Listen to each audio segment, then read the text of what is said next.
it can go a long way to ask, how can I make this day work for you? Whether that's making it less hard or making it more great.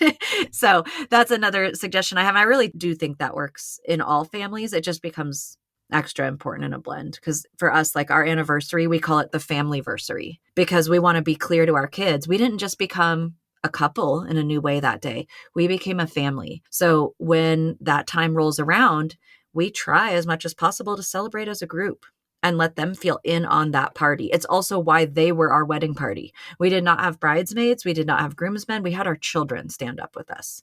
And I think that was really powerful and set a great tone. That being said, all 5 of our kids still cried on our wedding day. And that's hard. And that's a real thing that happened. So we have to be respectful.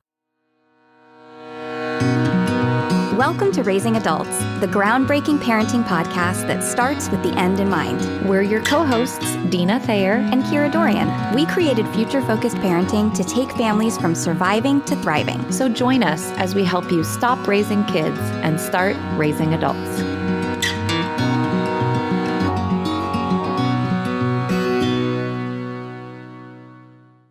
Well, hi, FFPs, future-focused parents. Welcome to another episode of Raising Adults. If it sounds like I'm giggling, I am. Deana and I had a bear of a time getting the recording to start today. We use this platform so that we can both record at the same time, and it's sometimes it just doesn't want to go to work, right?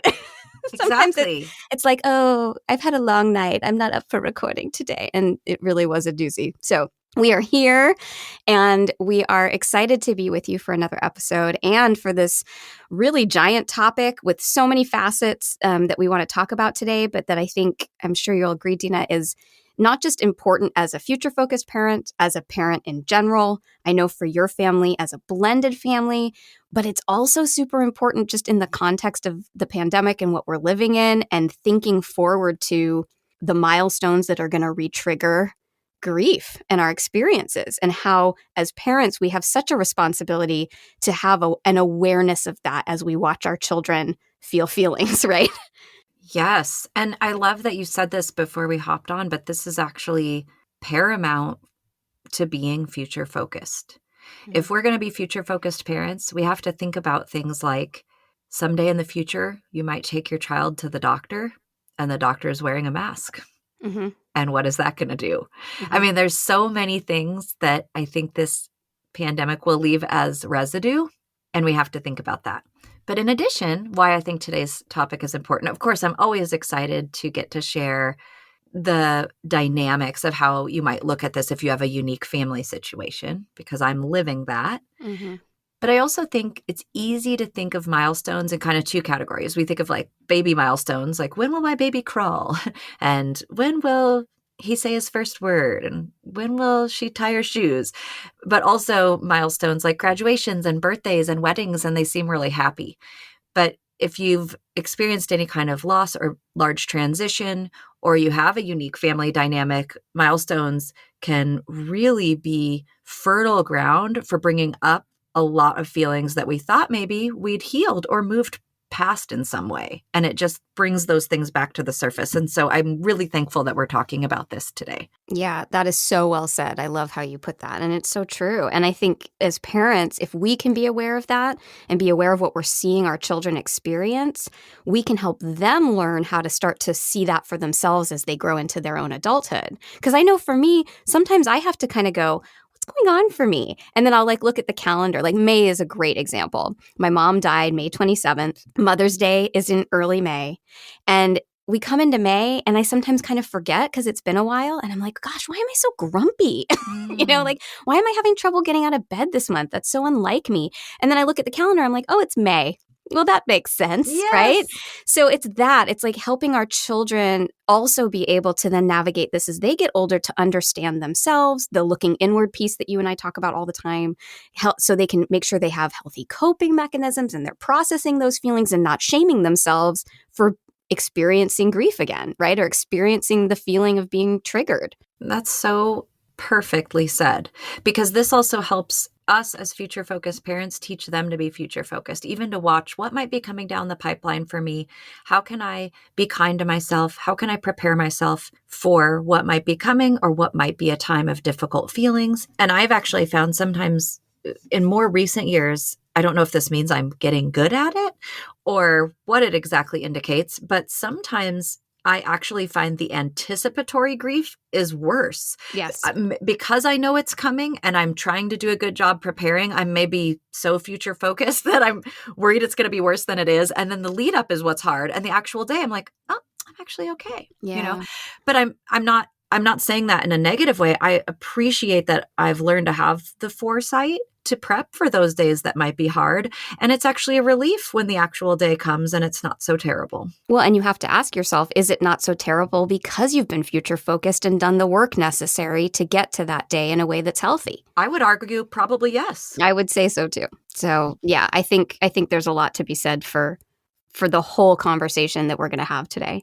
So do you want to share your why? And for me, I have a why for myself and a why for my kids. I don't know if you do, but I'd be curious, especially because you've got the blend. There's a lot of moving parts there. So you just do why however you want to do why today. Well, my why, unsurprisingly, is based in my unique family dynamic as a blended family.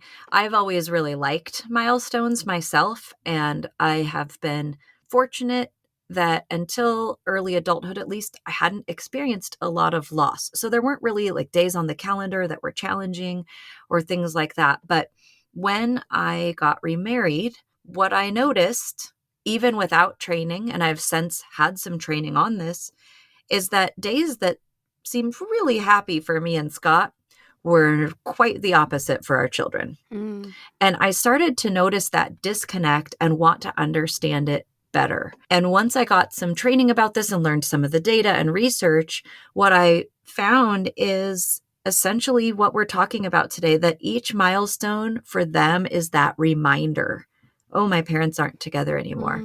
Or say perhaps you're a family where there's been a loss of a parent. There's a reminder that mom isn't here anymore or dad isn't here anymore. And that's very different than the celebratory nature of something like a wedding or an anniversary for Scott and I. And once I learned that, my why really became sensitivity. I want to be sensitive to what everyone is feeling, not just 2 of the 7 people in our family. And so this really led me to handle these milestones differently, to have different conversations around them, and to be just, again, the watchword became sensitivity. I mean, we even talked about it, Scott and I, like, we've got to be sensitive to that. What's joyful for us might not be for them. And sometimes vice versa, because they might be really happy about something and we know it means we're going to have to see our ex, or there's going to be some awkward confrontation. And it's really interesting. So the why for me is sensitivity to the feelings of everyone and learning not to put on blinders to that. A happy day for me might not be a happy day for another member of my family. Yeah. Wow. I love that. I love that about you as a parent too. I think you are a sensitive parent. That's a great word, sensitive. I am a sensitive person too. So I think I'm just tender anyway. Yeah. But it still took some growth. It's tricky. If you want to be excited, how do you rein that in a way that's courteous to other people who might not be? I mean, so thank you for the kind words, but I don't think I've always done great at this, and I'm learning. I'm getting better. Growth mindset. That's right. I love it. How about you? Well, like I said, I've got 2. So the why for my children is, directly linked to my overarching why of mentally healthy and happy people. And that's kind of what I touched on earlier, that I think the more that I can help them piece together, why am I feeling this way? What's happening for me? The more that I can help them make those connections, the better and healthier and, more comfortable in their own skin and lives they're going to be in adulthood, being able to do that for themselves and set themselves up for success. Like, if their May, for example, is a terrible thing and every May is hard, maybe that's not the time to set yourself up for a giant presentation at work. Like the more information you have to care for yourself and make good choices, the better you're going to just move through the world and be the most kind of comfortable, happy, mentally healthy and happy, right? So that's my why for them. But for me, the why is really around being able to have the sensitivity that you're talking about for my kids. Because I think oftentimes our kids, I've talked about this on the show before, but they show their feelings in these weird pockets. And you're like, you have to do the mental math of putting the two together. It's not always very clear or obvious. And so I'm a better parent when I can figure out, oh, I see what's happening here. Then I can be calm and sensitive because I understand it, as opposed to going, why are you behaving this way? Right. And feeling frustrated. It helps me as a parent have that future focused mentality and practice what you and I preach on this show all the time when I can put the puzzle pieces together. So absolutely. Those are the two whys on my end. I love that. And I love the way you linked it back to your overarching why. I think whenever we can have a small why come into that, under that umbrella, we're just doing everyone a favor, which is great. So thanks for actually verbally saying that. I know you and I are always thinking about it, but it's nice to hear it out loud. And I'm sure it's helpful to the listeners too. Yeah. So before we dive into hows, I did want to just kind of share some scientific interesting information to our listeners as we talk about milestones, because not everyone knows this. And I think it's a really valuable piece of information.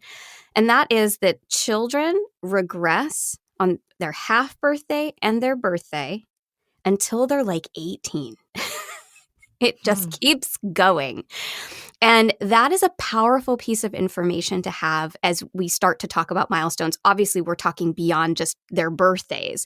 But in terms of the science behind how children develop, you are likely going to see regression or some kind of strangeness around their half birthday and around their birthday. And again, having that in the back of your mind is so helpful when your kid's bananas and you're like, what is happening here? The first thing Dave and I do is look at the calendar. Is it February? Is it August? Oh, it is. That's why we're seeing this. They're regressing, right? Or they're about to leap forward. And it happens because they're literally about to leap forward in independence because they're going to have a sort of internal growth spurt, as it were. And so there's a little bit of panic that kind of causes them to take a step back. And so having that information is just a first step in putting those puzzle pieces together to allow parents to go, oh, I can see what's happening here. That helps me understand what's going on for my kid. So I just wanted to throw that out there before we dive into hows, because to me, that started for us like at 6 months, right? We were like, oh, it's the half birthday. Here we go.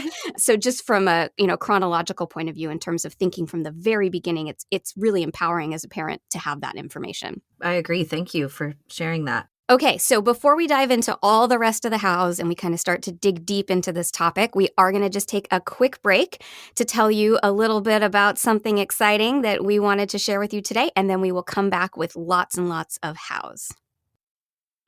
Future-focused parents, I just wanted to ask you, are you maybe in a great moms group? Are you part of a co-op, preschool, or a homeschooling organization? Do you know of an organization or sit on the board of an organization that you think could benefit from great parent education? If so, we just wanted to make you aware that Kira and I love speaking for organizations and sharing with groups of parents who might benefit from the ideas behind the future-focused parenting philosophy. We're able to speak to groups of nearly any size, and even during this unique time, we can still conduct speaking engagements remotely. And we have been for about a year. We just love to be able to share with parents, impart some knowledge, help them move away from the presentation with some strategies and tools and tips that they can implement right away. So if you might be in charge of an organization like this, or if you know of someone who might benefit or a group that might benefit, we'd love to encourage you to have them reach out. It's super easy. Just visit our website, futurefocusedparenting.com, and you'll see a tab called Hire Us, and that has a drop-down menu to public speaking right there. We would love to share with your group or organization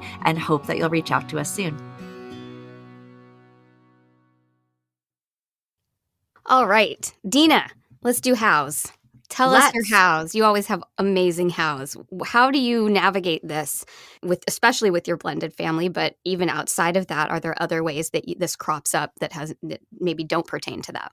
Yeah, absolutely. I think the piece of information that I'd want to share is a little bit adjacent to yours about regression. It's a kind of an information first and then some hows. And the information is that the research really shows that with milestones, emotions really crop up and those reminders crop up, like I talked about at the top of the episode. And so we've got to be careful how we lean into or lean away from that. So just being aware of that is really the first step, and knowing, okay, maybe you have a graduation coming up. All right, we need to be thinking about, how are we going to navigate that? How can we make that comfortable for our children? Now, I'm speaking specifically in a blended family. We have things to think about, like seating arrangements, especially if all parents are coming, if there are step parents involved, if both biological parents will be there. How amenable are you with the other bio parent? You know, can you sit by each other? Can you take pictures together? I mean, there's a lot of those things that come up. So those things are really important to think about in advance. That would be my biggest recommendation, is if you see an event coming up, give yourself, I would say, 2 to 4 weeks to think about things like where people sit, how the menu works, who's going to be where, and photos. I don't know why, but photos are a big deal. Oh, yeah. And one of the hardest moments so far in my whole blended family journey was being asked to take a photo of one of my stepchildren with both of their bio parents, because it looked to me like my husband was back together. Like, it made them look like a couple, like with their kid. Right. And I had no idea, as I picked up the phone and looked through it, the feelings that would come from that. So I really encourage families, especially with unique family dynamics, if there's been a loss of a parent, if there's a remarriage, if you have some moving parts and different adults in the picture, to just think about that and even prepare yourself maybe for the feelings that come up. Or do you want to be ready to have a designated camera person? Hey, you know what? I want my kids to be able to ask for a picture with both of their parents. They need to be able to ask for that. But maybe I don't want to be the one taking the picture. Could I ask one of the other aunts or uncles, like, hey, can you be on picture duty? So, I mean, that seems like a small thing, but if you can take those few weeks in advance of the upcoming event and just think about those kind of details and hash them out, it really can save a lot of heartache and stress, and maybe even some surprise challenging emotions, because I know part of what made that hard was it also was a surprise to me that I felt like that, and I didn't feel very equipped to deal with it, and I hadn't thought about it in advance. So advanced prep is key in my mind. You mean being future focused? Yeah, I would say, I kind of like being future focused in general, and I am once again advocating for that in this scenario. It is such a good metaphor, though, for what we talk about, that, like, yes, life's going to throw surprises your way, but boy, they're uncomfortable, and we want you to be as not surprised as possible. I mean, I totally agree. And when we talk about, I mean, there's really kind of 6 components to our philosophy, but our top 3 pillars, one of them is take a proactive approach. Mm-hmm. And to me, this is being proactive. It's like, all right, what might come up that I can possibly eliminate? Can I get rid of it altogether? Or are there feelings that might come up that I could reduce by delegating that differently or arranging the chairs differently? If you can, why not take advantage of that ability to be future focused? Yeah, absolutely.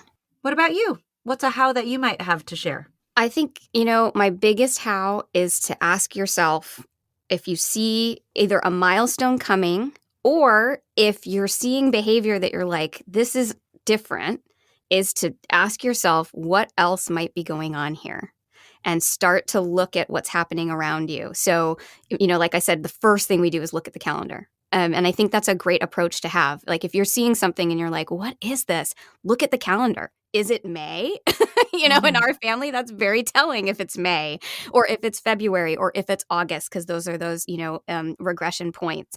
Or looking at, did something happen recently that could be tied to something back here? Or, for my kids, a lot of the grief is around the loss of my mom. So I think your picture example is like, it is amazing. We underestimate pictures, I think, and what they can bring up.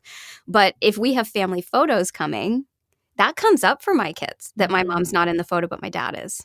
So looking again at, like, where might some of these, family things that we do cause feelings about other things that have happened that are traumatic or have caused grief. So I think, I don't know if I'm articulating myself well, but the how I would say is stop and look around you and go, what day is it? What month is it? What happened in this month? Is there anything I'm missing? Is there a missing piece here to help you start to link those two things together? And then, of course, the follow-up how, especially with young kids, but olders too, is if you can make that link to help them get there so that they can make that link too, right? Yes.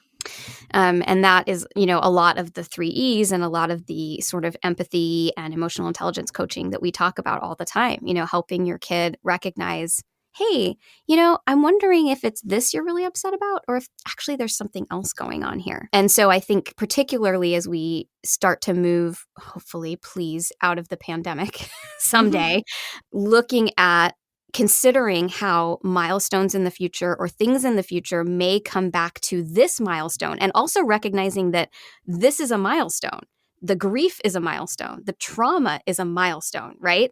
So recognizing that we're also looking at things that happen that we're looking forward to and how they link to things in the past that are markers in time for us.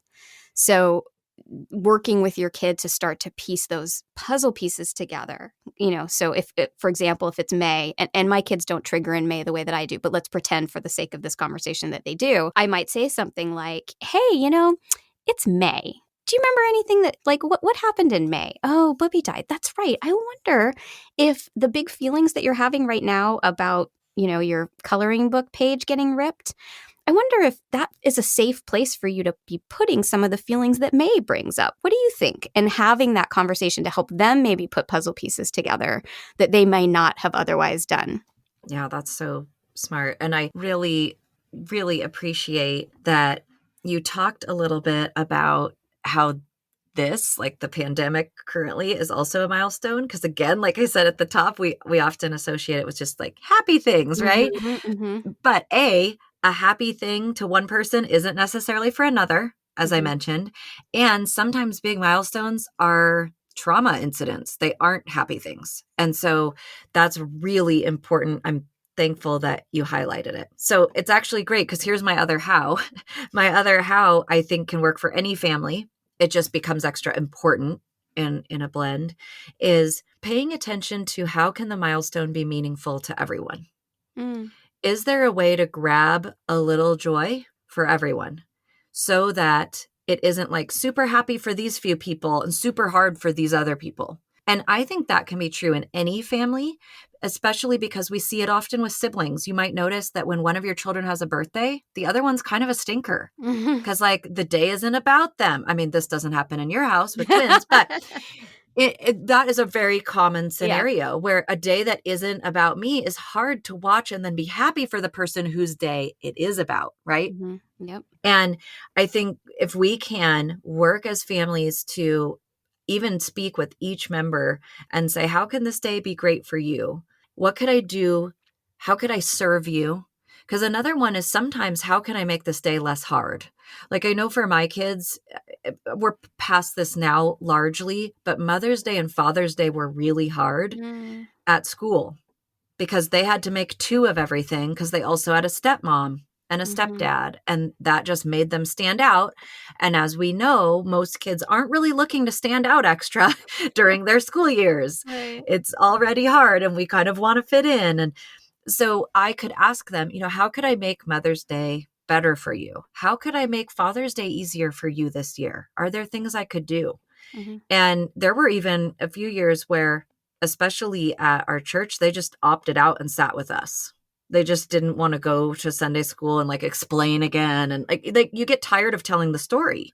And I think that can happen with all kinds of scenarios, whether you've had a trauma or a loss or even something great, but it makes something noticeable about you. And you tell the story over and over. We get really weary of that. And it can go a long way to ask, how can I make this day work for you? Whether that's making it less hard or making it more great. So that's another suggestion I have. I really do think that works in all families. It just becomes extra important in a blend because for us, like our anniversary, we call it the familyversary because we want to be clear to our kids. We didn't just become a couple in a new way that day. We became a family. So when that time rolls around, we try as much as possible to celebrate as a group. and let them feel in on that party. It's also why they were our wedding party. We did not have bridesmaids. We did not have groomsmen. We had our children stand up with us. And I think that was really powerful and set a great tone. That being said, all 5 of our kids still cried on our wedding day. Yeah. And that's hard. And that's a real thing that happened. Yeah. So we have to be respectful of all the things that brought up, because that was the nail in the coffin, essentially. That day, it is official. My parents aren't getting back together. Yeah. So it's really thinking about those things. And so I would encourage families, when there's an event coming, if you know, even if it's as simple as that example I gave that might seem small, but a sibling who isn't loving that it's someone else's birthday, hey, what can I do to serve you today? How can I make this day better for you, but still honor your brother or honor your sister?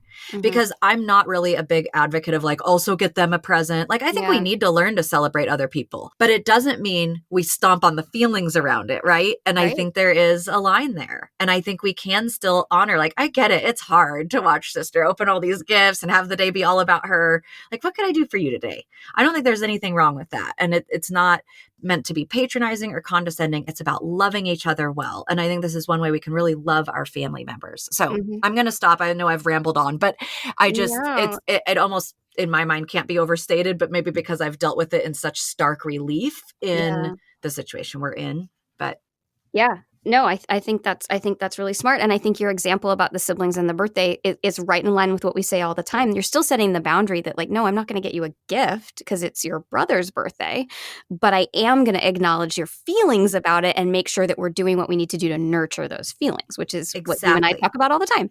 Yeah. So the last thing that I kind of want to make sure that we talk about is, I know a lot of parents are thinking about and asking, you know, what are we going to do on the other side of this pandemic? And I think that really links to what we're saying here, is thinking about how is my child maybe going to get triggered on the other side back to what was happening here. And so the one thing I would say about that is to maybe give some thought to, where were the milestones in COVID that were hard? Where were they? Did they, I mean, almost every kid, in fact, every kid probably missed a birthday party, right? Or a birthday celebration. So thinking about the first birthday that happens where they can have their friends come. Are there going to be feelings that come from that, actually? Or maybe you had a kid who was old enough for a party in COVID, and now on the other side of that, maybe they don't want a party, but they have feelings about that. Like, oh, I'm too cool for a party now, and I missed my last chance at a party, right? That's a great example of how a milestone may trigger what happened in the past. Or is there maybe, like I know in our family, you know, we missed a trip to go see Dave's family. We haven't seen them in 2 years. You know, what's it going to be like when we do go? And I think especially if people have had losses and now we've got a graduation, but someone's not there because of COVID or whatever. So looking at and starting to give some thought to right now, where are the milestones in COVID for my kiddo that I'm going to need to have a little bit of a heightened awareness of when we get to the other side of this? Yeah. 2 more that I think are worth mentioning, because I agree with this. So I'm going to piggyback. I want you parents out there to be able to think about this. One is going back to school. There is starting to be a better chance that people will go to school in the fall, and some people are slowly going into school now. Even though we could see that as really positive, I'm sure there are a lot of feelings around it. And kids might even wonder, is this actually safe? I've been told it's not for almost a year. Right. So I think back to school is one to watch for. Can I just say something about that really quick? Yeah. So I have, you know, these twins who are a little different. And I have one who like cannot wait to go back to school. And the other one who's like, if we have to be masked and 6 feet, no way, I don't want to go. That's not school to me. And that too, right, of looking at what are they going back to and how do they feel about that milestone looking different than past milestones? And it's just so complicated. Anyway, I'm glad you brought it up because that is a big one. And also, please, oh, please let them go back to school in the fall. Also, can I just put in my vote? You're adorable. Another one is we might have sad things to do that got put off. A lot of people lost someone and could not have a funeral. And some of our kids maybe wouldn't have even understood that at the time, but are going to be old enough to understand now, or have to go to a service for a family member or a friend. And it can feel like a lot if you're like, wow, I couldn't do any of this for a year, and now I had to go to 3 memorial services in the span of 2 months or whatever. So I know with my kids who are older, we've talked about that because we've lost some people during this time and haven't been able to do anything about it. And then it's like we've been asking, like, are we going to have to, like, quote, catch up and go to all these hard things? Like, so I don't know. I think as future focused parents, we have to look at that, and we may have to decide how that affects our RSVPs to things, but also the feelings that come around that, because we haven't been able to celebrate our highs, but we also haven't been able to mark some of the hard milestones, and those might catch up to us, so to speak. And there's going to be some things to pay attention to there. Well said, Deana. Well said. So I do have a quote today. And interestingly, this episode, Kira and I are never afraid to share our reel with you. And this episode morphed over time. We were originally going to more highlight the blended family aspect, and then realized there was a lot more here. So I just want to be upfront that the quote is going to mention step parents and step families. But what I think is so important to remember is that all families have messy parts. And this quote speaks to the mess. So I just want to, and you know what? Grief is also messy. And sometimes so are milestones. So I hope you will take it in that spirit. But I am being forthright that the quote was chosen when we thought this would be more of a blended family episode. So here you go. This quote is from Totally Jessifiable. Jess, like Jess. Isn't that fun? Totally Jessifiable. All right. Step family recipe. Mix 2 families. Or insert your own family here. Combine pain, disappointment, heartbreak, anger, frustration, and abandonment in one bowl. Combine love, patience, understanding, more patience, listening, more love, and endurance in another bowl. Blend without lid and live every day with what's splattered all around you with a smile. It is my hope for you all in our audience, future focused parents, that you can live with what's splattered all around you. But here's my other hope, is that by being future focused, you can either prevent some of the messes or contain the ones that do happen. And that truly is my hope for you. But I will tell you, living in a blended family, it is often a hot mess full of all the feels: love, frustration, anger, joy. And you do have to just kind of go with it. And grief and milestones are kind of the same way. We can prepare the best we can, but we also have to know some things might come up that are messy. Yeah. And I would say the splatter, like, my wish on top of all of that is that people can look at the splatter and at least understand why it's there. Yes. Right? And go, oh, that makes sense to me. That splatter on the wall, that makes sense. That mess makes sense. Well, future-focused parents are wonderful listeners. Thank you for being with us today and engaging in this conversation. And I just have to say, I don't know, I'm feeling some love today. Like, just so grateful. We have such an amazing following. This week, we heard from quite a few listeners that we just had no idea were listening to the show in countries all over the world. And we can't even begin to tell you what that means to us and how that fills up our hearts to just know that we're putting this stuff out there and people are listening to it.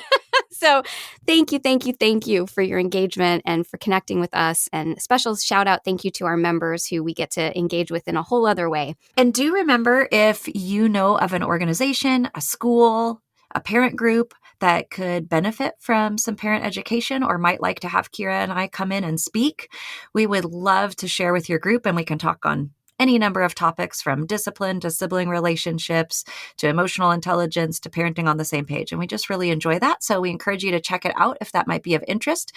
It's on our website, futurefocusedparenting.com, and click on the Hire Us tab, and you'll see public speaking there. Thanks so much for being with us today, and we look forward to being back with you next week. Raising Adults is produced by Kira Dorian and Deana Thayer and recorded partially in my laundry room and partially in Deana's coat closet. Editing by Allison Preisinger. Music by Seattle band Hanley. Thanks for listening.